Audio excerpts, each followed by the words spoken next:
Политзаключенного Дениса Лазовского задерживали дважды. В августе 2020 года и в августе 2021. Сейчас он отбывает наказание на Химии в Круглом за то, что выходил на акции протеста. Возвращался я домой с митинга 10 августа 2020 года. Уже возле дома подъезжает автобус, вылетают люди в балаклавах и задерживают меня. Отключили 2 ударами. Я пришел в себя в РУВД на полу, лежу на животе, руки в наручниках за спиной, голова разбита, под головой небольшая лужица крови. Когда поменялась смена, нас всех заставляли встать к стене на колени, лбом в пол, руки за спиной в наручниках. Ко мне пару раз подошли, в том числе сотрудница Карина, спрашивала, почему не становлюсь на колени. Я говорил, что не хочу. На эмоциях я начал кричать: «Да достань ствол и стреляй мне в голову!» Она посмотрела на меня, махнула рукой и ушла.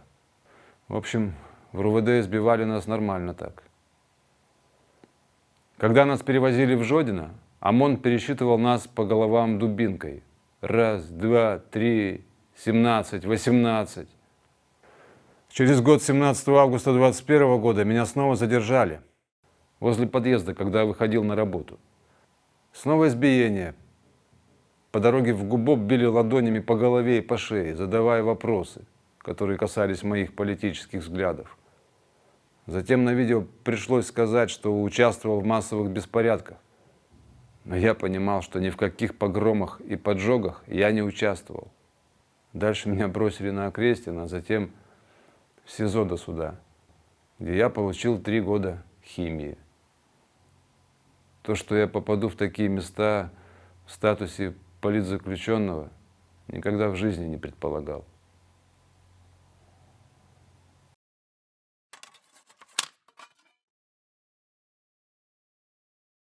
Двадццігаднагадовага грамадзяніна Расіі Ягора Дуднікава затрымалі 4 траўня 2021 года за тое, што ён агучваў ролікі для тэлеграм-канала «Атряды гражданскай самаабароны». Ягору неаднаразова абяцалі дэпартацыю замест рэальнага тэрміну за супрацу са следствам, але у выніку асудзілі на 11 гадоў узмоцненага рэжыму. На днях стала вядома, што Ягора пераводзяць на 3 гады ў турму. Мяне затрымалі жорстка. Паспець уцячы не было сіл, іх было шмат, я адзін. Я адразу зразумеў, што да чаго. Працаваў губас, не шкадуючы рук, білі і нагамі, і рукамі пры затрыманні. Крычалі: «Мразь, дабегаўся!» У мяне ўсё ў вачах пацямнела. Наступствамі затрымання сталі сінякі і расколаты зуб. Мне сказалі, што я заклікаў людзей да гвалту ў дачыненні да супрацоўнікаў праваахоўных органаў. Пасля затрымання мяне павялі дадому, там быў ператрус, завялі ў здымную кватэру, дзед, у якога я здымаў яе, спаў. Мяне 2 разы ударылі нагой у грудзі і пасля гэтага завялі панятых. Пачаўся ператрус. Канфіскавалі маю апаратуру, 2 тэлефона, 3 асабістых дзённіка, дакументы, карту і 60 беларускіх рублёў. Потым надзелі мяшок на галаву і павялі. Я быў у паніцы, мяне падванітоўвала, але пры гэтым істэрыкі не было. Калі шманалі, пасадзілі на калені, сказалі маўчаць, але я зрэдку гаварыў з дзедам і паглядаў на котку Аэліту. Я разумеў, што, магчыма, яе больш не ўбачу, і развітваўся з ёй. Пасля ператрусу ізноў мяшок на галаву і павялі да аўтамабілю. У машыне закінулі на задняе сядзенне, рукі былі пастаянна ў кайданках. Сказалі, што паедуць закопваць мяне. Саджаць бульбу. Так пажартаваў адзін з іх. Казалі, каб я сказаў тое, што ім трэба на камеру, і тады, магчыма, мяне дэпартуюць дадому. Мяне білі, бо я віну не прызнаваў. Білі жорстка. Праўда, праз ужо месяц сінякоў зусім не засталося.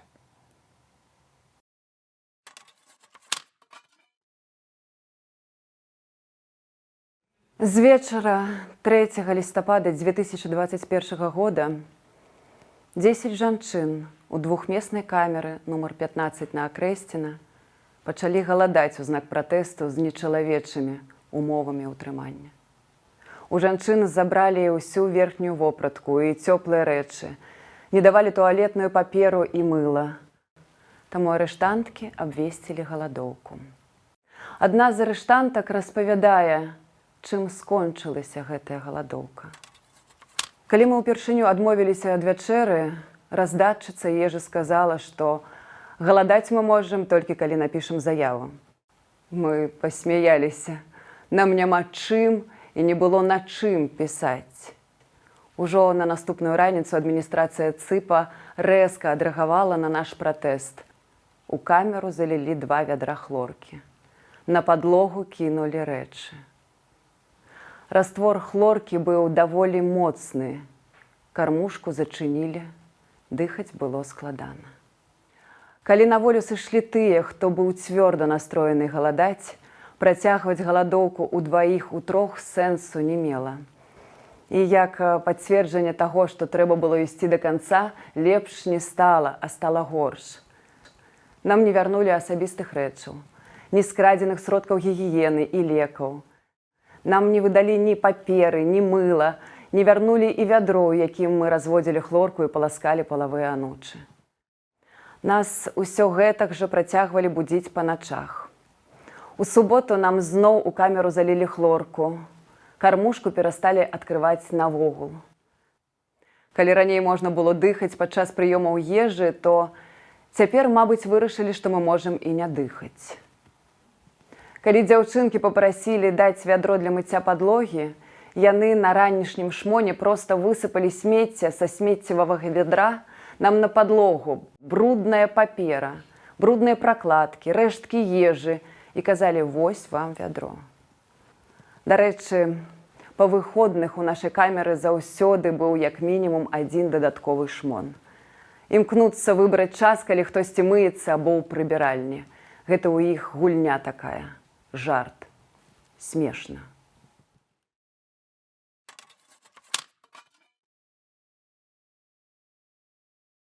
28 лютага 2022 года ў Беларусі былі анансаваны антываенныя акцыі пратэсту. У прызначаны час каля мінскага вакзалу сабралася шмат тэхнікі, а сілавікі затрымлівалі людзей, якія скандавалі «не вайне». Агулам у той дзень было затрымана больш за 70 чалавек. Сярод іх была і дзяўчына, якая выпадкова стала відавочцай хапуна і вырашыла зняць затрыманне на відэа. У маёй двухмясцовай камеры было 17 чалавек. Ведаю, што ў некаторых жаночых камерах было па 11-14 на розную колькасць ложкаў. У хлопцаў было 35 чалавек на 5-мясцовую і забіралі цёплыя рэчы. Наша камера была без ракавіны, з прусакамі і макрыцамі.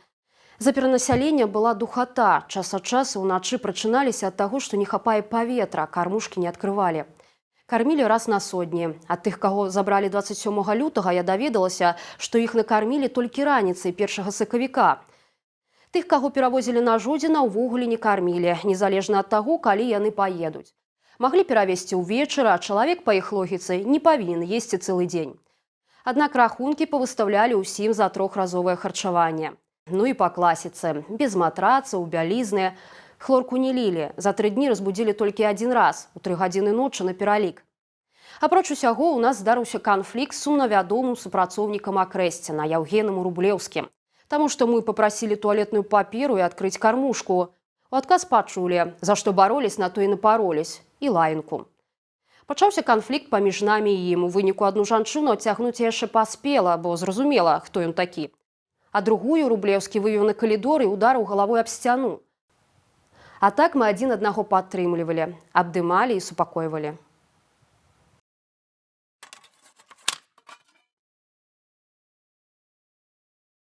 Былы арыштант пры катаванні ў Губазіку ў восень 2021 года.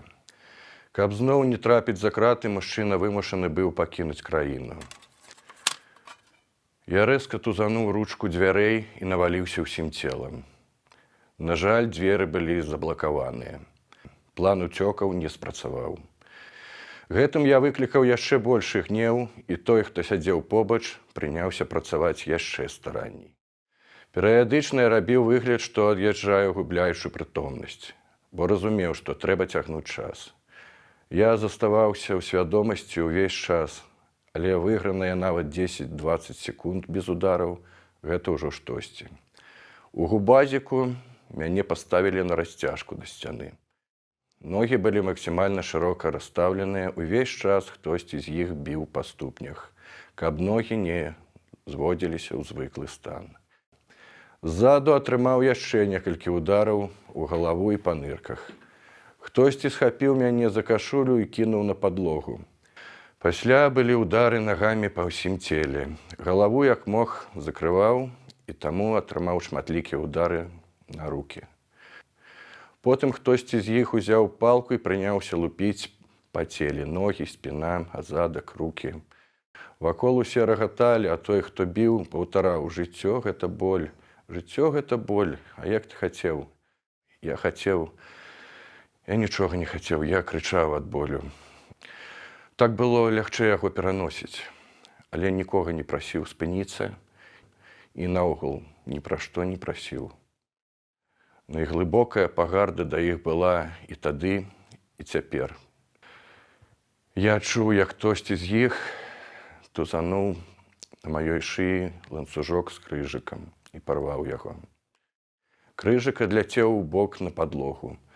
Кісці рук дрыжэлі ад напружання, але я здолеў дацягнуцца да крыжыка і заціснуў яго ў далоні правай рукі. І паралельна паўтараў: «Крыж вярніце, вярніце мне мой крыж». Ён прамовіў даслоўна: «Табе ён не спатрэбіцца, ты ў храме, а мы самі нясем святло». У гэтым імгненні я падумаў, што знаходжуся ў нейкім дзёўбаным залюстаркоі, што гэта ўсё суцэльны сюр, але, на жаль, гэта было наяве.